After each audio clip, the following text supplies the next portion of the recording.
Graça e paz, meus irmãos. Estamos aqui para apresentar este lançamento, tá, do autor Gordon Donald Fee. O título da obra é A Presença Capacitadora de Deus.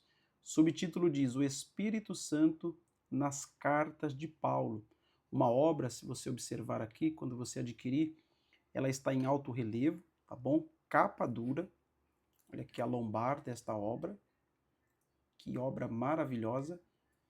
E aqui temos a contracapa, apresentação na contracapa, que você pode estar pausando o vídeo aí para ler tranquilamente, tá bom?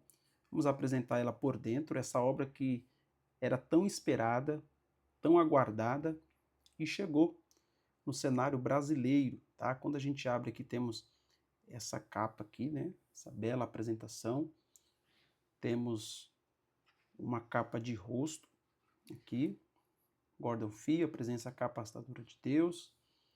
Nós passamos aqui, temos a página da dedicatória, tá bom? Você pode estar pausando aí também para estar lendo.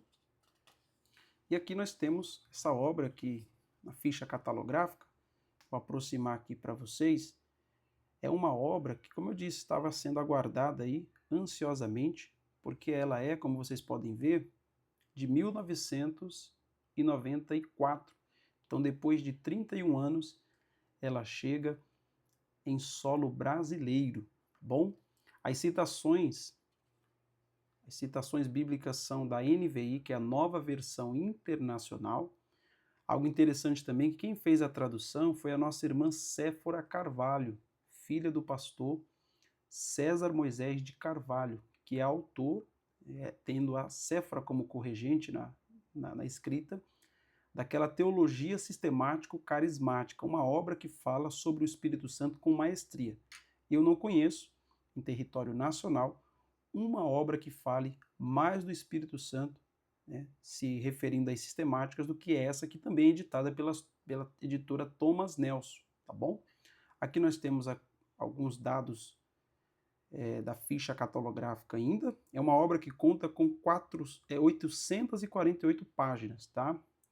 15 por 23. Aqui temos o título original da obra, que está em inglês, tá bom?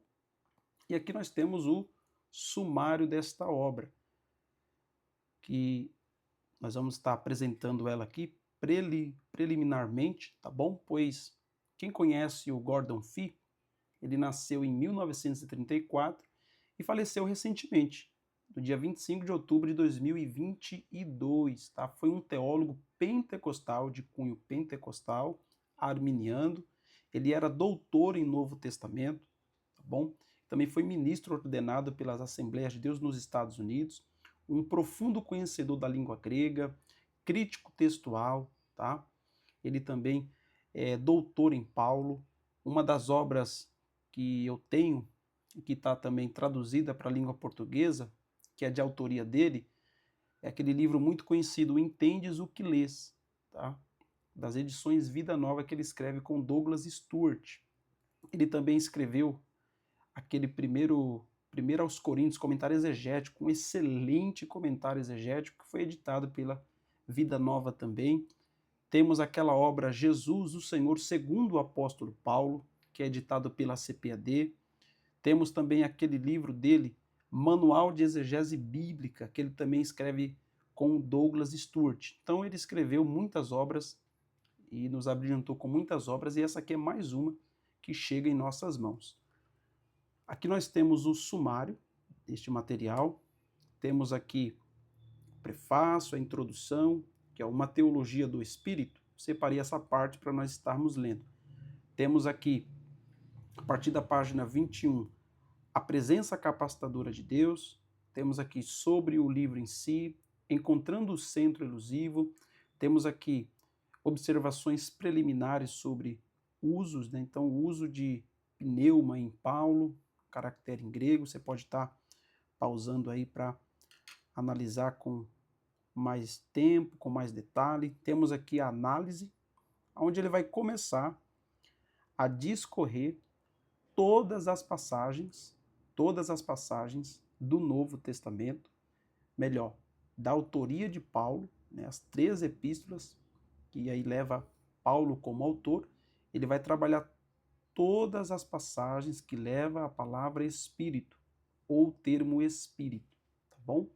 Então ele trabalha isso aqui em 1 Tessalonicenses, 2 Tessalonicenses, depois ele vem para 1 aos Coríntios. Detalhe, Gordon Fee se dedicou e lecionou por 10 anos sobre essa epístola, então ele é um especialista tanto em Paulo como na sua carta aos Coríntios, tá? Eu também separei esse trecho aqui, que é o excurso, tá? Sobre o texto de 1 Coríntios 14, 34 e 35. O que Gordon Fee pensava acerca daquela orientação que encontramos precisamente ali nos versículos 34 e 35, quando o texto diz que as mulheres devem se conservarem caladas na igreja. O que ele pensava sobre isso? Já já nós vamos estar vendo o que ele pensava acerca disso. Vamos continuar vendo o sumário da obra.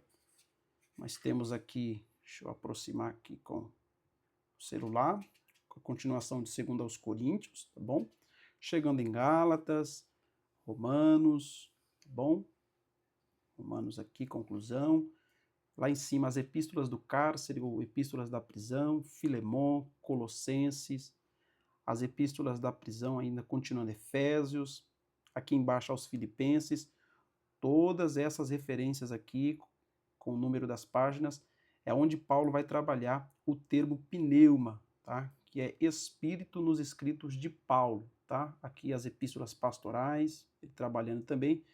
Temos a parte 2, que é a síntese, tá bom? Ele vai trabalhando aqui algumas temáticas, como por exemplo, o espírito como cumprimento escatológico, o espírito como promessa cumprida, o espírito e a Torá. Aqui embaixo temos o espírito e a Trindade, interessante.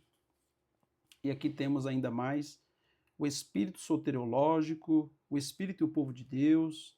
Tá vendo? Continuando aqui, você pode pausar para ver o apêndice também e os antecedentes paulinos. Tá bom? Aqui temos as abreviações, tá? Temos aqui algumas abreviações. Deixa eu só arrumar aqui, pronto. E vamos aqui para a nossa introdução, tá? Um trecho que eu separei para vocês. Aqui diz, uma teologia do Espírito, uma pergunta. Deixa eu arrumar aqui a câmera para a gente conseguir ler tranquilamente. Lá em cima diz, para alguns, um livro sobre o Espírito como teologia é o beijo da morte, e de muitas maneiras eu concordo com isso. Mas nos falta uma palavra melhor, e em última análise, a saúde da igreja contemporânea exige que sua teologia do Espírito e sua experiência do Espírito estejam mais próximas. Normalmente, teologia tem a ver com a compreensão reflexiva das coisas divinas. Isso dificilmente é o que encontramos em Paulo em relação ao Espírito Santo. Que interessante. No máximo, o encontramos refletindo sobre o significado da mesa do Senhor ou sobre os relacionamentos dentro da divindade que ele pressupõe e que tentadoramente aparecem aqui e ali. Então você pode continuar aqui a leitura. Eu vou passar aqui na parte que eu separei também, além dessa introdução.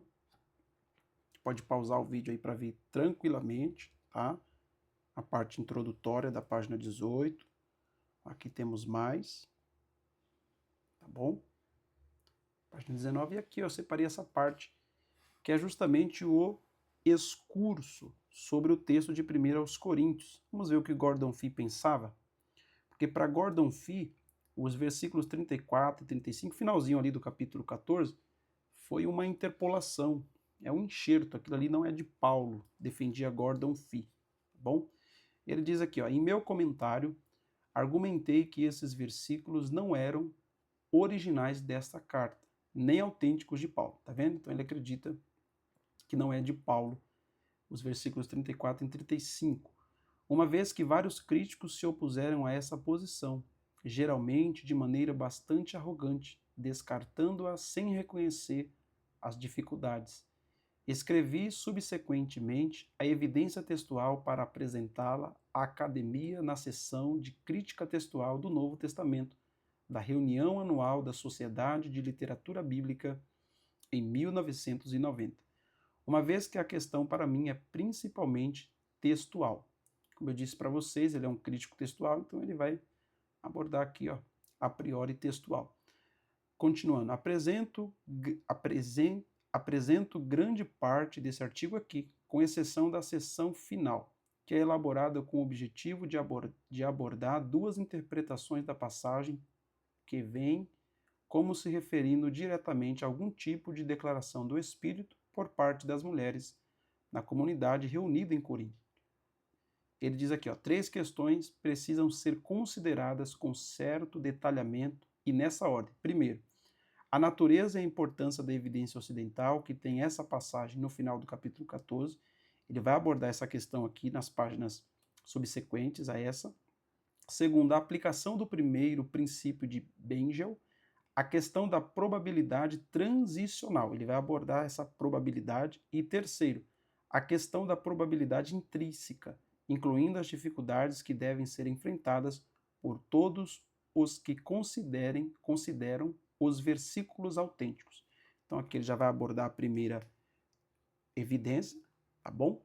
Só vou passar aqui para vocês terem noção como é que ele vai trabalhar isso daqui, tá bom? Agora ele já vai começar abordando, tá? Se você quiser pausar o vídeo para ler, é interessante, tá bom? Aqui ele já vai abordar a segunda questão, né? A probabilidade transcricional. Então, depois vocês podem pausar. E eu vou apresentar aqui a última parte que eu separei para vocês, que é por temas. O que Gordon Fee pensava sobre a glossolalia. Diz assim, o verdadeiro termo de Paulo é diferente tipos de línguas. 1 aos Coríntios, do capítulo 12 ao 14, diz o suficiente para nos dar uma ideia bastante boa de como o próprio Paulo entendia esse fenômeno. Primeiro, que a glossolalia ou a glossolalia é esse ato de falar em línguas. Então, como que Gordon Fee entendia isso? Ele diz aqui, ó, primeiro, seja o que for, é uma expressão inspirada pelo Espírito. Isso fica claro em 1 Coríntios 12, versículos 7, 11 e 1 Coríntios 14, 2. Isso por si só deveria fazer que alguns, continuando aqui a linha de raciocínio dele, alguns, vamos ver lá, falassem com mais cautela ao tentarem colocar as línguas no seu lugar. Coloca até entre aspas, interessante. Geralmente, significando eliminá-las completamente. De fato, alguns teólogos, eles tendem a eliminar esse ato de falar em línguas, né? Porque a gente muito se fala de sola escritura. Então, se nós defendemos o princípio de somente as escrituras, e eu defendo esse princípio da reforma, as línguas estão lá no Novo Testamento. Então não tem como a gente eliminá-las. Continuando, na igreja contemporânea, Paulo não amaldiçoa as línguas como uma adoração sem sentido, como alguns argumentaram. Teve um teólogo aí que amaldiçoou as línguas, né? Nem fica admirado com o dom, como aparentemente fizeram os coríntios, e fazem alguns proponentes contemporâneos das línguas, que seríamos nós hoje. Tal como acontece com todas as atividades capacitadas pelo Espírito, Paulo as tinha em alta consideração e no seu devido lugar. Segundo, os regulamentos para seu uso comunitário em Coríntios 14, 27 e 28 deixam claro que o orador, olha que interessante aqui, deixam claro que o orador não está em êxtase ou fora de controle. Muito pelo contrário, os oradores devem falar por sua vez e permanecer em silêncio se não houver ninguém para interpretar. É o que Paulo realmente fala, né? No capítulo 14 ali. Continuando. Portanto, a mente não está desapegada, mas está em repouso e, portanto, infrutífera. Terceiro, é um discurso essencialmente ininteligível, tanto para quem fala, aí ele cita 14, como para outros ouvintes, que é o versículo 16. E é por isso que devem ser interpretados na Assembleia. As línguas é para ser interpretadas no contexto do culto público, ou seja, na Assembleia. Quarto, é um discurso dirigido basicamente a Deus. Temos algumas referências. que pode-se supor, portanto, que o que é interpretado não é a fala dirigida aos outros, mas os mistérios falados a Deus. Olha que coisa gloriosa aqui. Como bom pentecostal, eu fico alegre ao ler isso. Quinto, como um presente para oração privada. Paulo tinha na mais alta consideração. E ele cita aqui algumas referências. Se você quiser continuar lendo aqui, essa parte que ele aborda a glossolalia, é só pausar o vídeo e você vai ter acesso a... Aqui já é, no caso, a profecia, tá bom? Em breve nós vamos estar fazendo um review detalhado e abordando os temas dessa obra aqui, tá bom? Se você gostou do vídeo, não esquece de curtir, compartilhar e deixar nos comentários aí o que vocês querem que nós mostremos segundo o sumário que apresentemos para você nessa obra. Então, indicamos esse material aqui, a presença capacitadora de Deus, vai falar sobre o Espírito nas cartas de Paulo. Que Deus em Cristo os abençoe.